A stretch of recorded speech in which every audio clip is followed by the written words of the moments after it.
आवाज कुणाचा? त्या बापाचा. येऊन येऊन येणार कोण? तुझी मावशी. तिथं जाते ना लोक. आज यांचा आवाज म्हणते रे बाळा, बापाचा आवाज का म्हणलं का? म्हणलं का बाबा एवढं राब राब लाभलात? ए दुसऱ्याचे विनाकारण स्टेटस ठेवते, विनाकारण, आणि नुसतं मोबाईलवर दुसऱ्याचे स्टेटस पाहत बसतंय. एक गोष्ट लक्षात ठेवा, दुसऱ्याचं स्टेटस बघणार पोरग कधीच स्वतःच स्टेटस निर्माण करू शकत नाही. आणि जे स्वतःच स्टेटस निर्माण करायचंय त्याला दुसऱ्याचं स्टेटस बघायला वेळ राहत नाही.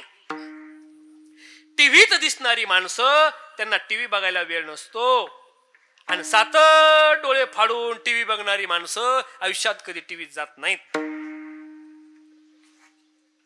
किती गौर काय शिकता जिजाऊ जयंतीच्या निमित्तानं.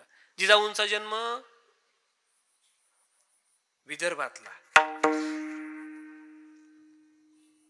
शहाजीराजे मूळ वेरूळचे, एक विदर्भात एक मराठवाड्यात, आणि स्वराज्याची स्थापना केली पश्चिम महाराष्ट्रात.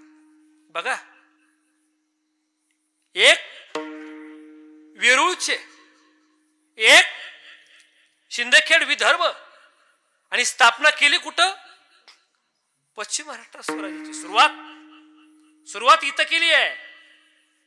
लक्षात ठेवा गडी. एक संदेश घ्या, एक संदेश जिजाऊ जयंतीच्या निमित्तानं.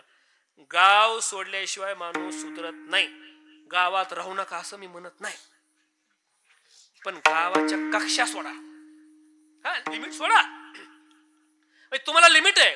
गावातला वाटा, दुकानापुढं 10-5 जणांनी बसायचं, टपरी पुढं 10-5 जणांनी बसायचं, कॉलेजच्या कट्ट्यावर बसून आपली जिंदगी सट्ट्यावर घालवणारी पोरं आम्ही पाहतो रे.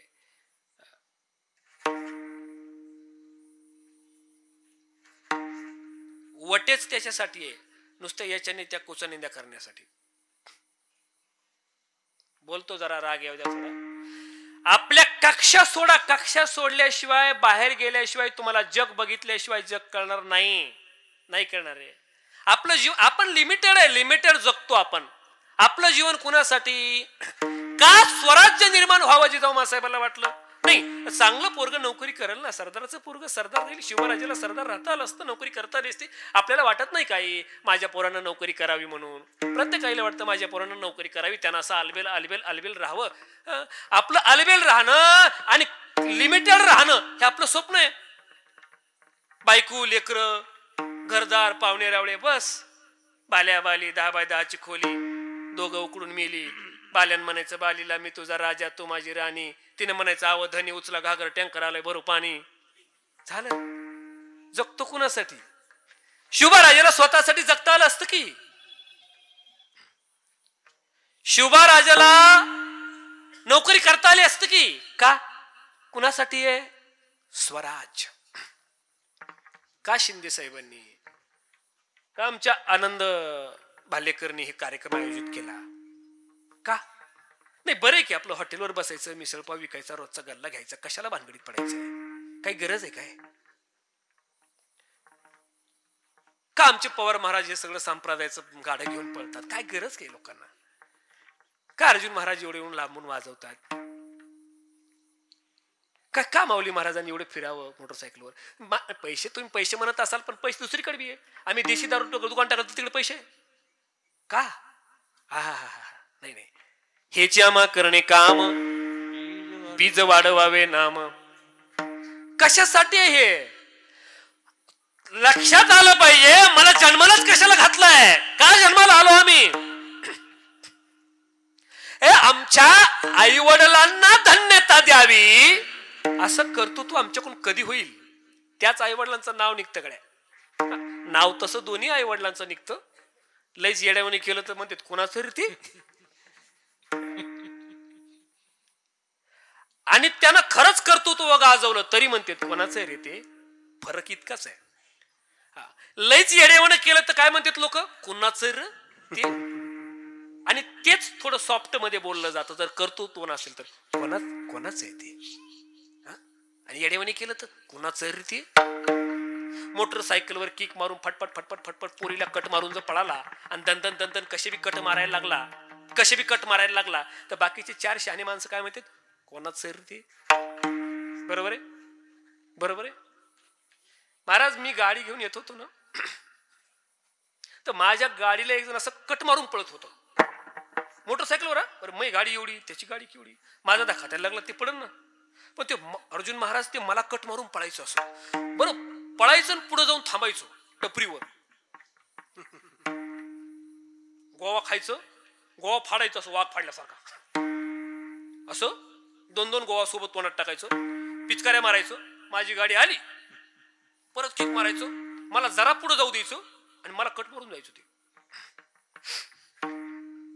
मी आमच्या चालकाला सांगितलं, जरा दमानी बुवा, त्याला धक्का बिक्का लागन त्याला बरं का.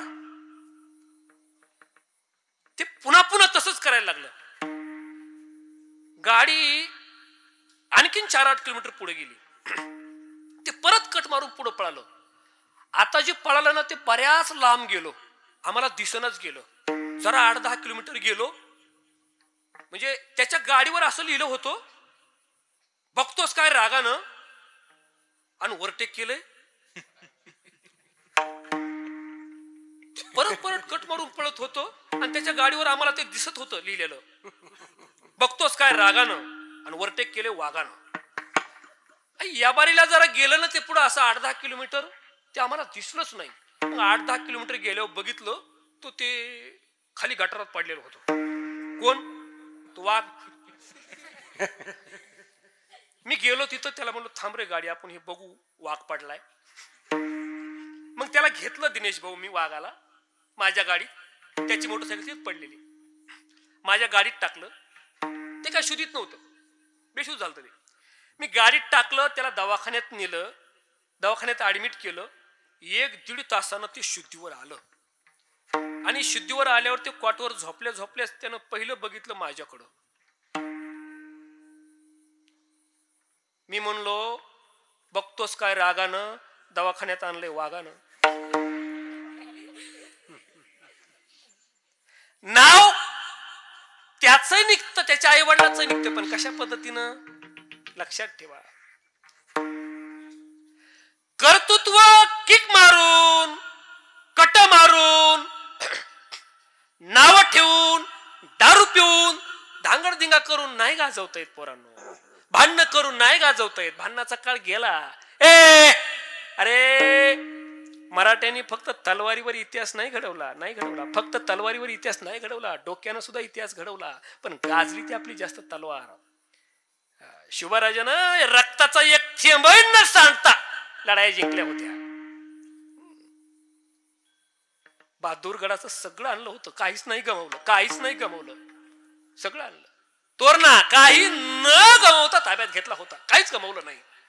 म्हणून अशा कर्तृत्ववान मुलाला तर धन्यता आहेच, पण त्याच्या आई वडील सुद्धा सात्विक आहेत.